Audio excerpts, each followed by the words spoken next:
your sons and your daughters, and we welcome you, Holy Spirit, because you welcome us first, and we just acknowledge your presence, your indwelling presence in us, and then your presence with us. Now come, we ask, and open our eyes, our ears, and our hearts to receive all that you have for us, and by the way we respond, to bear great fruit for the glory of the Father and of the Son, both presently and eternally. In Jesus' name, amen.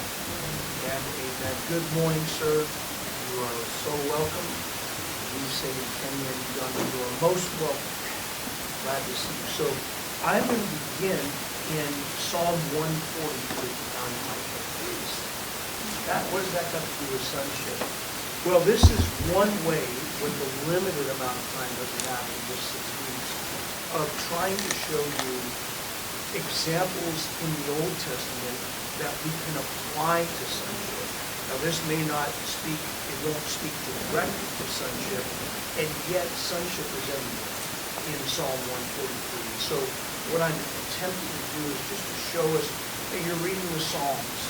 Let's say you're reading Psalm 14. There might be something to do with an ability to apply sonship to our context, just like I like to apply a lot of the Psalms in a spiritual warfare context.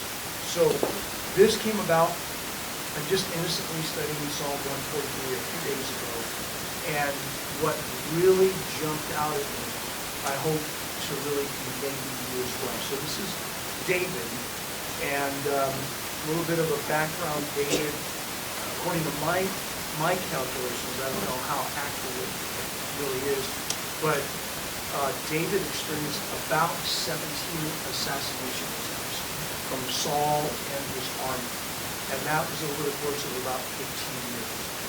And then you had one assassination attempt from his own son, Absalom. So David was a man who really, really went through it. So he's in one of those situations, most likely here. So he immediately, you can tell the intensity by his first word. Hear my prayer, O Yahweh. Capital L, capital O, capital R, capital D is always Yahweh. Personal, active, covenant, one. So there's a reason why David doesn't say, hear my prayer, O God, Elohim. No, he's using the covenant name of God, because he's saying, you have expressed who you are to me as personal, active, covenant. So now I'm calling on you, addressing you the way you reveal yourself to me. So it's intelligent worship. Hear my prayer, O Yahweh. Give ear to my supplications, plural. Now, supplication is a cry for grace. It is David saying, be gracious to me, which means it's a picture of God getting right down next to a person when he or she is suffering to encourage them.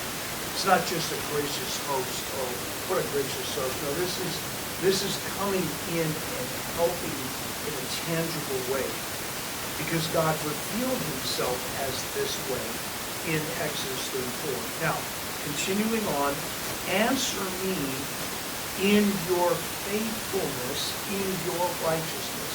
And the Hebrew language is so amazing. That word answer means to respond in a joyful manner.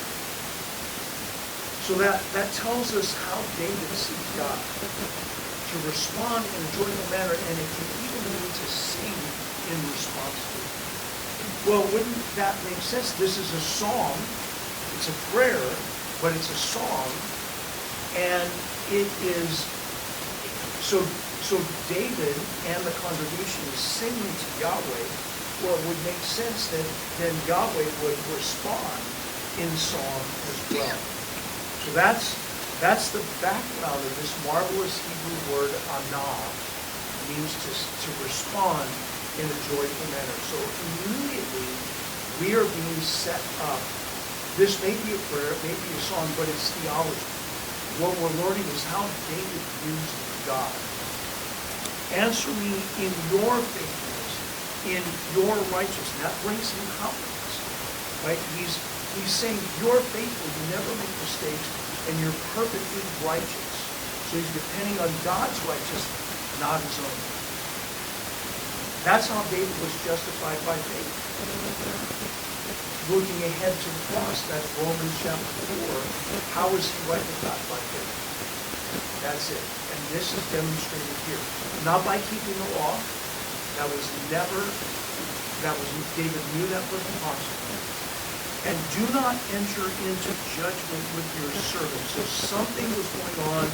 Perhaps there was some sort of sin that he was involved with or confessed. He could go back to Bathsheba, I don't know. For in your sight, no man living is righteous. So he says, you are righteous. I'm depending on your righteousness, not my own. So that's right out of Romans. All have sinned and fall short of God's glory. For the enemy has persecuted my soul. This is where I shift into apply the Psalms in the spirit of God. This is literal. He's dealing with, so I want to be faithful to the context and not put in something that's not there. David is dealing with human enemies.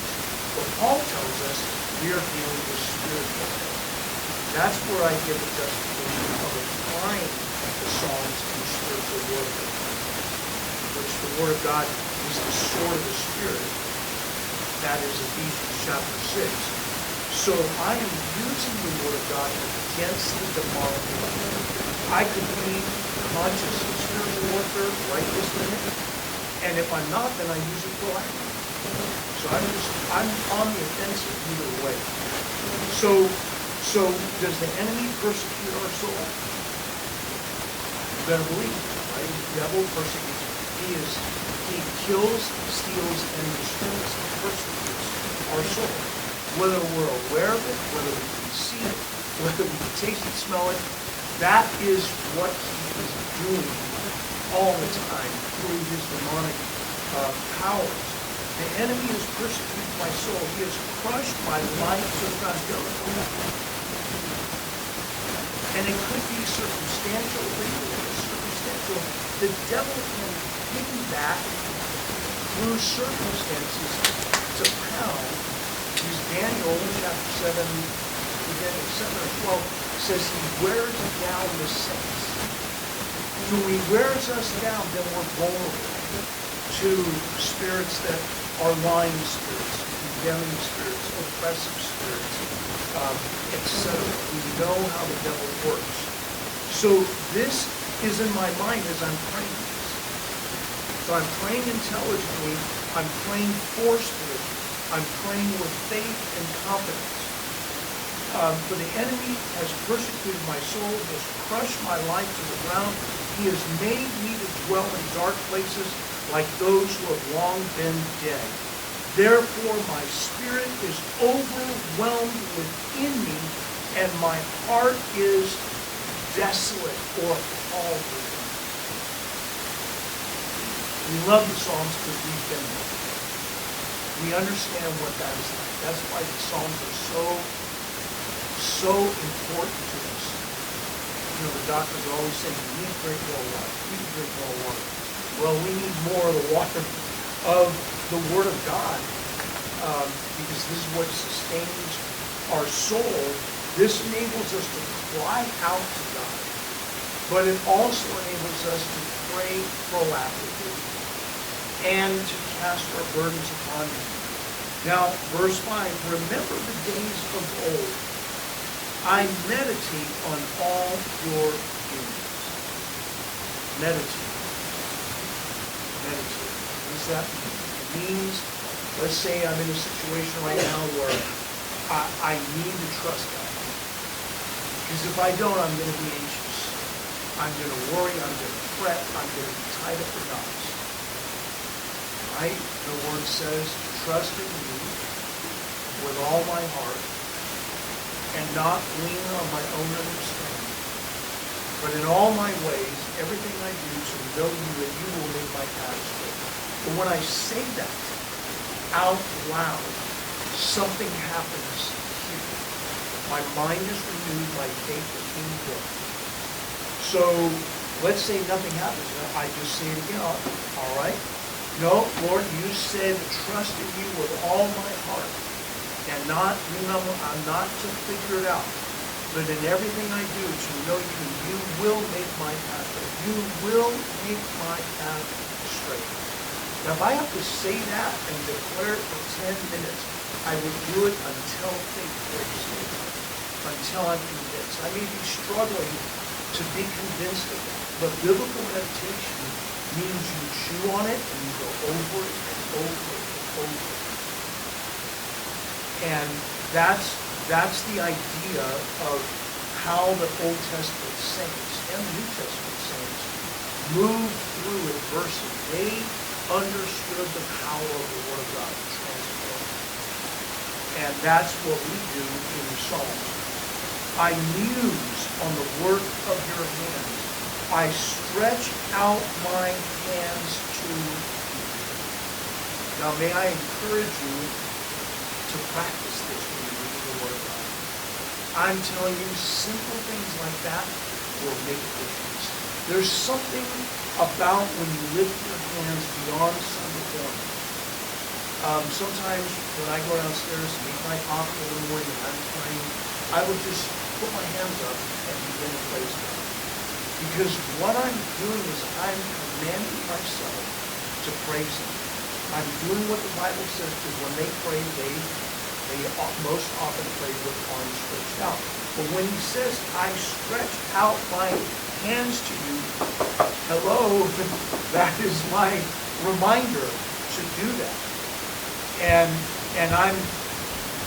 this is the man after God's own heart. Why would I try to do anything differently? Why would I try to reinvent the wheel? My soul longs for you as in a parched land. What a prayer to pray for. I mean, we're in a parched land. We are strangers and aliens. This world is not our home. It doesn't matter how well things are going for us. It is not our home. It is a dry and weary land where there is no water compared to the other side. And so David is telling Yahweh, I am desperate for you. He's a spiritual baby. Now, verse 7, answer me quickly, O Yahweh. Nothing wrong with praying that. Answer me quickly. I am in dire straits. My spirit fails. I mean, he is as low as he can get. Do not hide your face from me, or I will become like those who go down to the pit. Desperate praying. Let me hear your loving kindness in the morning. Another great prayer prayer. Is that a prayer God wants to answer? Yes, it is. It's right there in the Word. For I trust in you. Teach me the way in which I should walk. For you I lift up my soul. I lift up my soul. We lift up our soul to God. Verse 9, deliver me, O Yahweh, from my enemies. For I take refuge in you. There it is. It's enemies. Who are our enemies? The demonic. You see, we're on the blindness again in the spiritual warfare context. I may not be aware of those enemies right this minute. You know I am. I may not be aware that I'm engaged in conflict, even though I am. But sometimes this really helps to get those words out. Just to remind God, let's see where I lost my spot.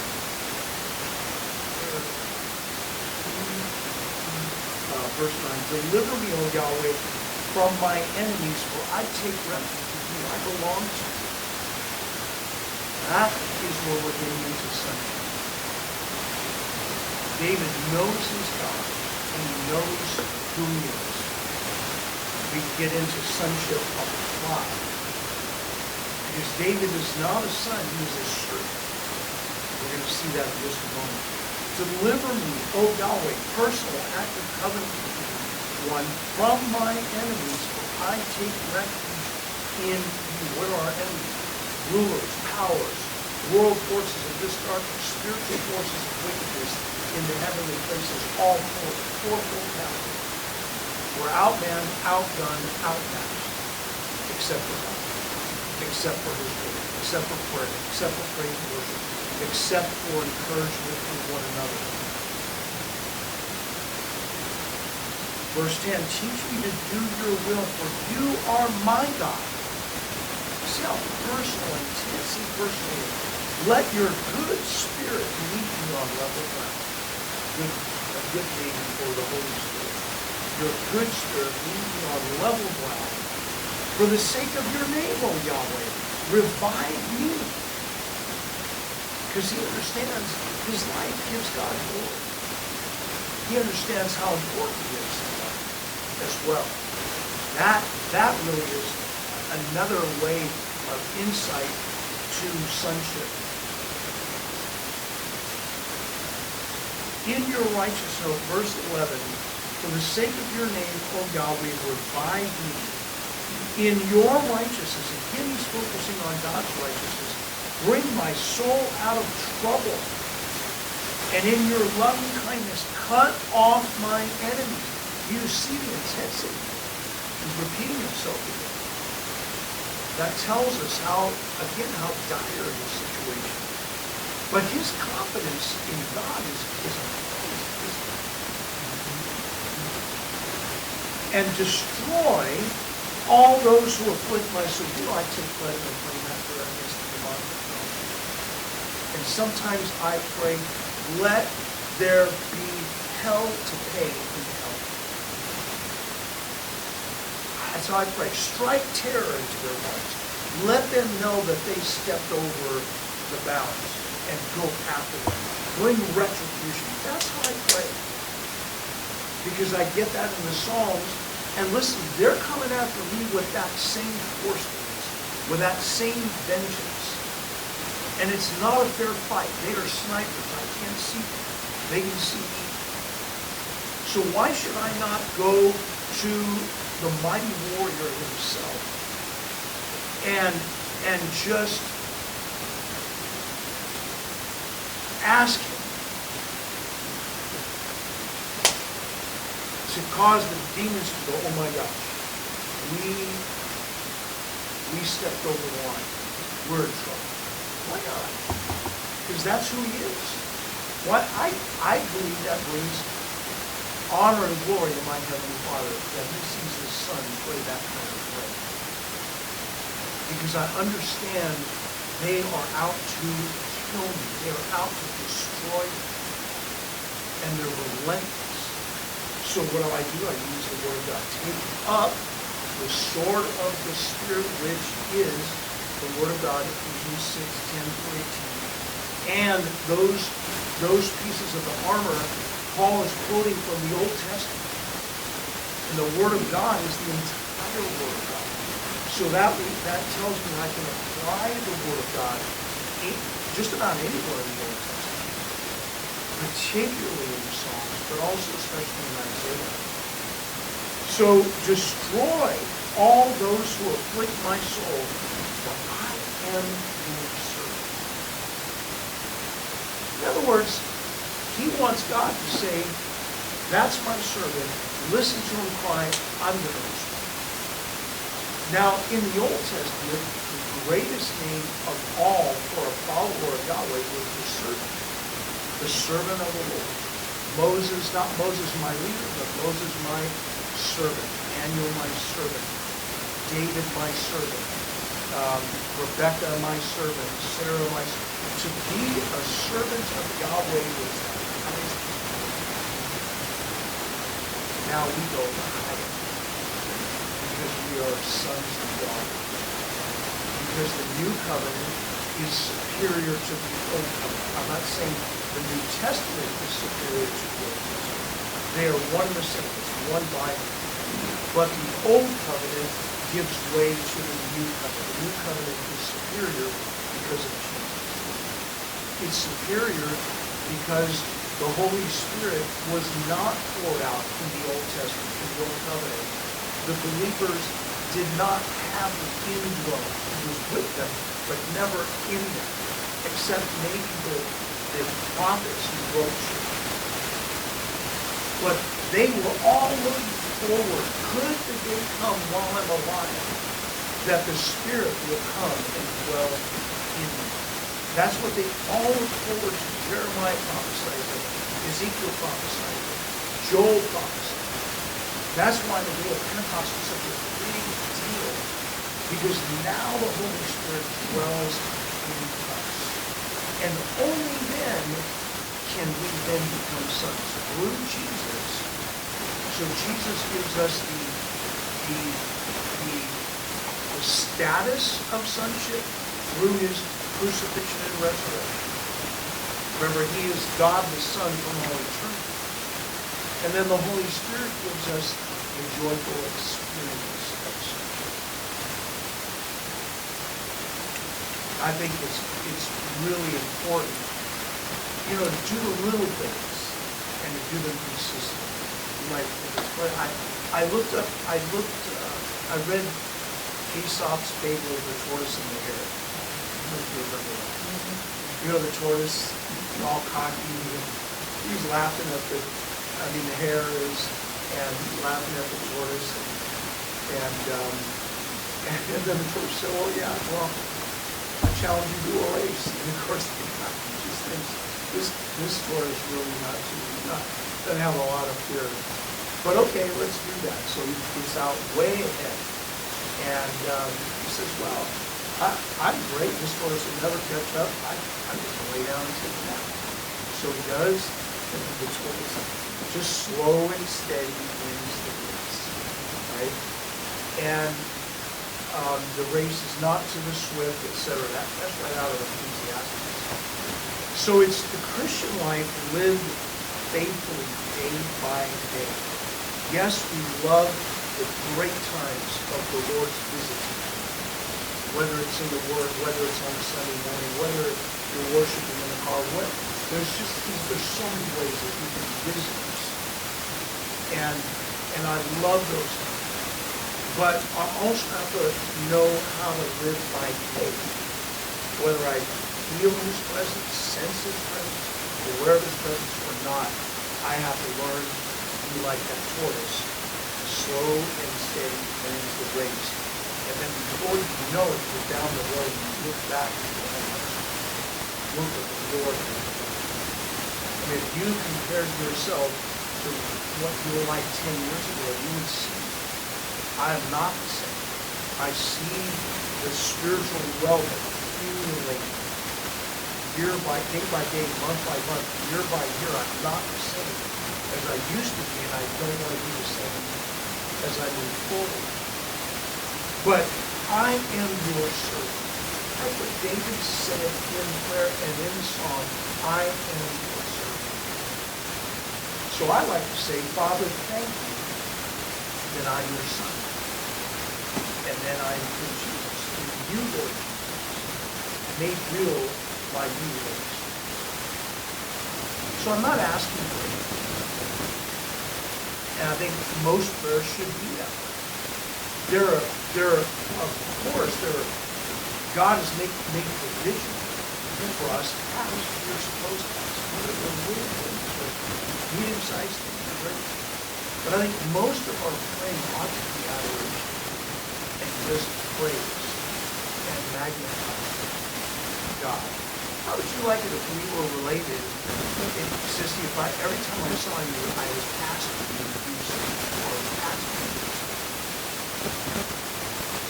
And we get a little old, right? You see me coming to it. And never even asks me for anything. He never thanks me for the thing I always do for him.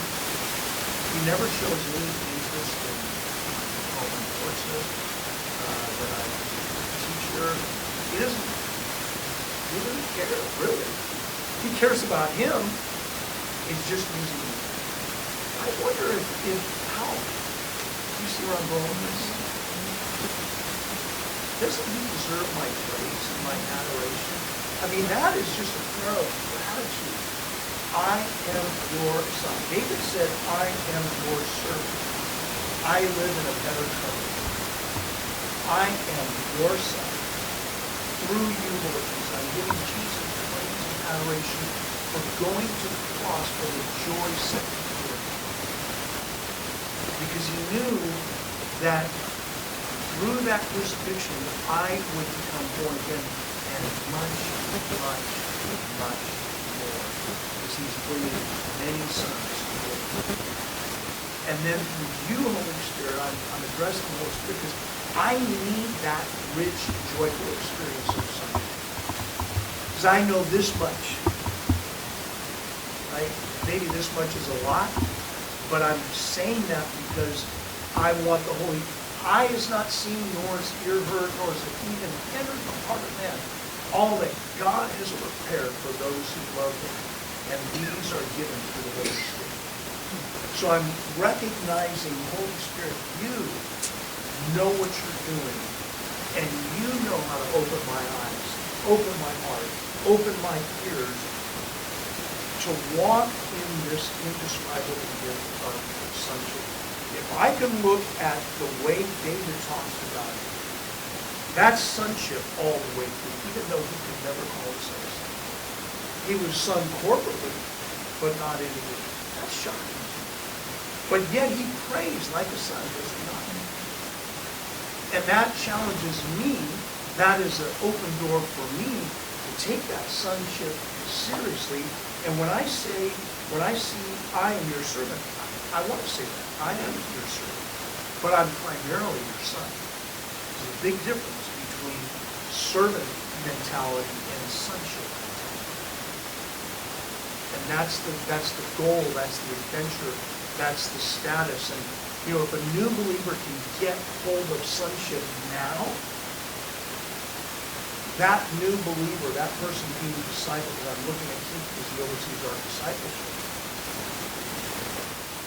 that person will be unstoppable.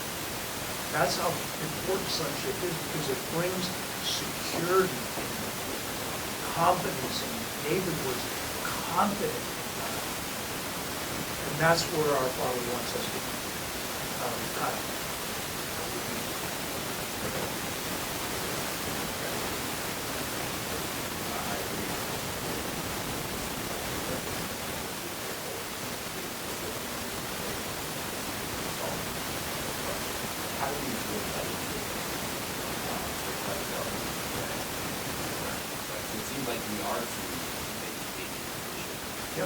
Or the simple things, right? It will be repetitive in nature. I'm sorry. If you were to put it in the house, would that be part of that holiness? Like we start off with our position relative, right?